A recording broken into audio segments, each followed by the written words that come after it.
Oui, bonjour. En fait, je voudrais partager quelque chose parce que samedi, là, il y a eu la médiathèque. Là, oh, c'est bizarre, le hasard, là, il a été dans le bon sens, hein. J'avais envie de m'acheter un livre et je suis allée à la librairie et je me suis acheté ça, là, voilà. C'était le seul qu'ils avaient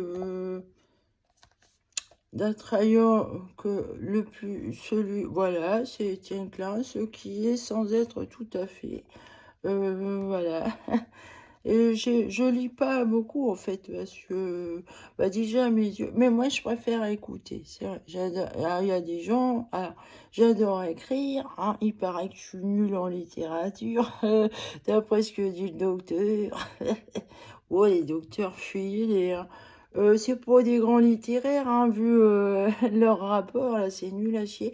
Alors, et aussi, alors, en fait, la médiathèque, comme à Loudun, là, ils vendaient leurs livres. Alors, par contre, eux, ils vont pas les détruire comme à Loudun, ceux qui sont invendus, eux, ils vont aller les donner.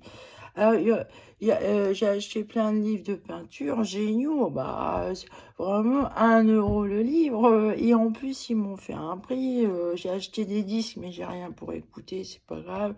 Mais là, ce livre-là, voilà. Alors souvent, moi, j'achète les livres. Moi, le livre, déjà, il faut que la couverture soit jolie.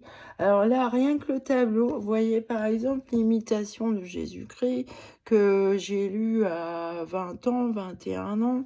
C'est la couverture du livre qui m'a fait acheter, qui m'a attiré d'abord. Et c'était un tableau de Jérôme Bosch. Donc avec le Christ portant sa croix au milieu de tous ces gens horribles, monstrueux et pervers. Voilà, et on voit Véronique avec le voile, et voilà. Alors là, ce livre-là, finalement, ben, je connais pas, et en fait, ça tombe bien parce que ça me ressemble. Parce que, en fait, moi, ce que je découvre dans ma vie, je me découvre, hein, tout le monde doit se découvrir, il y a des mystères, hein, surtout dans les secrets familiaux. Ouh là là, c'est chaud. Alors moi, je suis peintre aussi. Donc je suis peintre et écrivaine, hein, enfin, voilà, moi j'aime beaucoup écrire. J'aime beaucoup ça. Je suis désolée, monsieur le docteur, qu'on viendrait même que je suis nulle en littérature. Est-ce que j'ai le droit d'écrire quand même? Vous êtes à ce point-là dictateur. Alors, euh, là, je voudrais faire la promotion de ce livre-là parce que à mon avis. Alors, elle est juive, justement, et moi, je pense que je le suis, hein. C'est ça qui leur plaît pas aux salauds. Et les questions d'un tableau de Klimt. Alors, c'est celui-là, hein. Alors, euh, Anne Walter, l'inachevé, ça, je vais le lire, hein.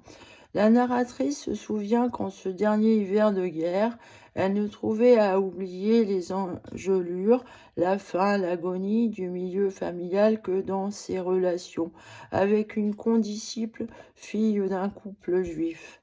Dans le salon de ces gens trônait une toile de Klimt représentant, en sa jeunesse, la grand-mère illuminée par une expression qui exaspérait chez les fillettes.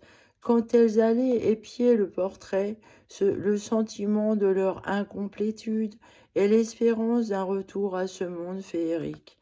Et puis, un jour, ont disparu le couple, disparition, encore une histoire de disparition. Ça craint pour moi, hein, je vous le dis, hein. Si je disparais, là, ils vont employer euh, la psychiatrie, par exemple, hein. Comme en 2020, j'ai disparu tout d'un coup, ils m'ont drogué et tout. Alors, qu'est-ce qu'ils m'ont fait dans l'isoloir, les pourris? C'est des porcs, hein. Alors, leur fille, le tableau. Tout le monde a disparu, même le tableau. Alors moi, ma fille, elle a disparu, j'ai aucune nouvelle d'elle, hein. Oh, tout le monde me ment ici, hein. Si Anne Waters s'écarte ici des thèmes auxquels ses romans nous avaient habitués, elle mit au service sa nouvelle trame une grâce d'écrire. Chère à Marcel Harlan, qui lui est coutumière, écriture tout en litote, subtile, traversée d'images justes, éblouissantes par son économie même. Ah ben ça me parle, ça. Parce que justement, moi, écrire, c'est la peinture, c'est de l'écriture aussi. Alors, c'est un moyen d'expression, voyons. Alors, l'écriture, hein, pour moi, les mots sont des tableaux. Pour moi, écrire, c'est comme la peinture, en fait. Et pour moi, je l'exploite plus maintenant parce que je suis malade, en fait. J'ai une sclérose systémique. Ça, voilà. Et alors, les docteurs, là, ils mentent sans arrêt sur moi, ce qui fait que je suis abandonnée et délaissée. Et ils m'ont fait une saloperie qui va pas avec ce que j'ai comme problème de santé. Voilà. Et à la base, alors ils disent que je sais pas d'où ça vient. Ben ainsi, je plais pas aux nazis en fait. Et la belle famille est nazie. Voilà. Et il y a une infirmière psy, il y a un anesthésiste, et je peux vous assurer, ils m'aiment pas. Ils m'aiment pas. Alors eux, ils ont des idées de grandeur. Alors moi, on m'accuse d'idées de grandeur en littérature. Oh bah eux, faut voir comment ils se la pètent, hein. Les docteurs avec leur salaire là, ouais, et les Audi, les bouteilles de vin à 500 balles, vous avez des idées de grandeur. Ah les docteurs, il est gros le trou dans la sécu, il est gros. Et pourquoi les gens ils ont du mal à avoir une retraite respectable, hein, comme ils veulent? C'est de votre faute en fait, hein. Bah voilà, il y a de l'abus, hein.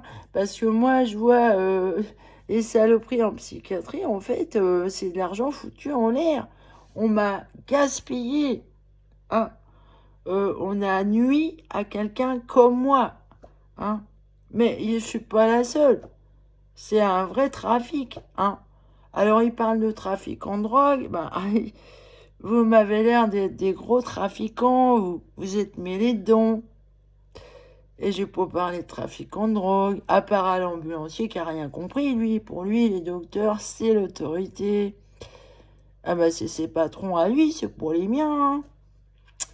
Qu'ils arrêtent d'empiéter sur ma vie privée et de se permettre des remarques qui mènent à rien. Et je vois pas en quoi ça vient faire dans mes dossiers médicaux vraiment, là, oui, il y a abus de pouvoir, parce que ça nuit, hein, au bon déroulement de mon avenir en tant qu'artiste, écrivaine, enfin bref, plein de choses, quoi, hein.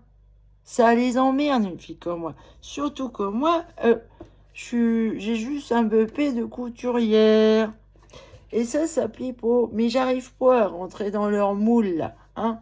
Voilà, les beaux diplômes, c'est pas une référence à l'intelligence. C'est un acquis, c'est des récitations apprises, vos trucs à la limite.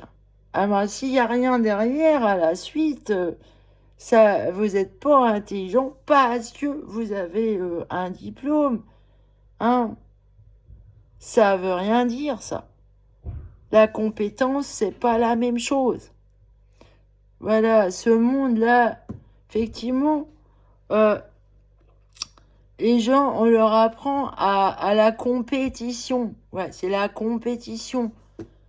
Alors, si on a un, il dit merde, j'ai passé tant d'années à avoir ce diplôme, l'autre, elle arrive, elle n'a pas les diplômes, elle y arrive. Bah, et alors? Ça veut pas dire que moi, dans ma vie, j'en ai pas chié non plus, hein? Alors, si vous, les études, c'est chiant, ça veut dire que vous n'êtes pas fait pour ça, en fait, hein. Vous n'avez pas la passion, parce que moi, j'ai la passion, hein. Alors, par contre, effectivement, je mets pas le même temps que tout le monde.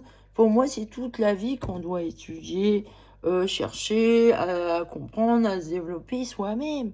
Et chacun son rythme, hein. Alors oui, là, j'ai de la gestuelle, monsieur et madame les docteurs, là.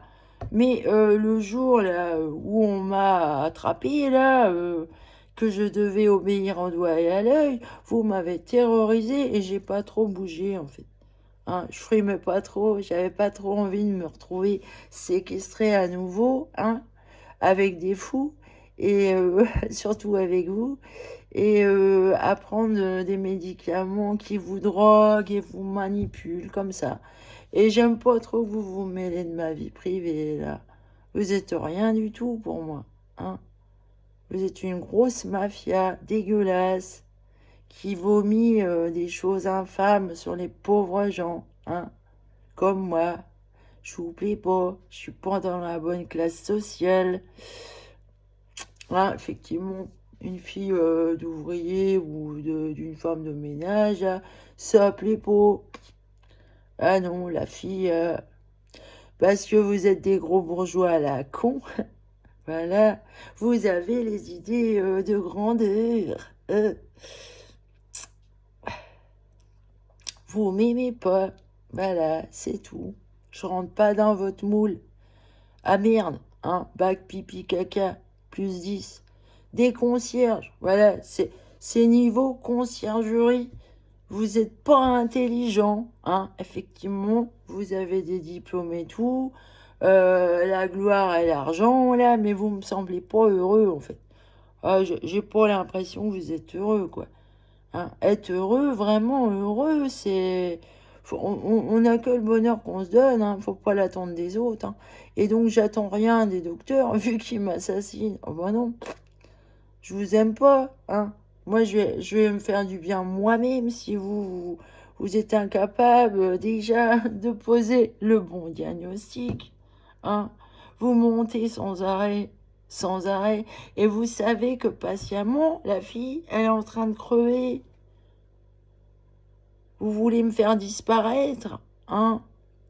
Et mes tableaux aussi, hein? Mes écrits, ah ben non, c'est Poitouet, hein?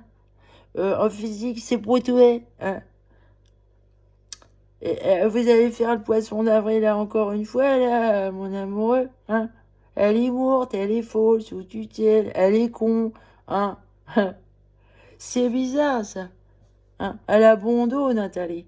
On aime bien lui casser du sucre sur le dos, là. C'est pas très gentil, hein.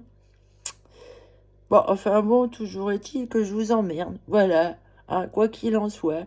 Ça, c'est ma liberté, hein. Ça n'engage que moi, hein. J'ai droit, hein. Hein. Pourquoi je devrais faire carpette devant vous, hein? Pour moi, l'autorité, normalement, c'est le gouvernement. Et Macron, il est pas docteur. Ah non, hein, lui, c'est un ancien banquier. D'ailleurs, les banquiers devraient m'en remercier, hein. Parce que les docteurs, là, trafic et tout, qu'est-ce que ça sous-entend? Alors, gros trou dans la sécu, blanchiment d'argent, terrorisme. C'est pas beau tout ça, c'est pas beau. Allez, salut.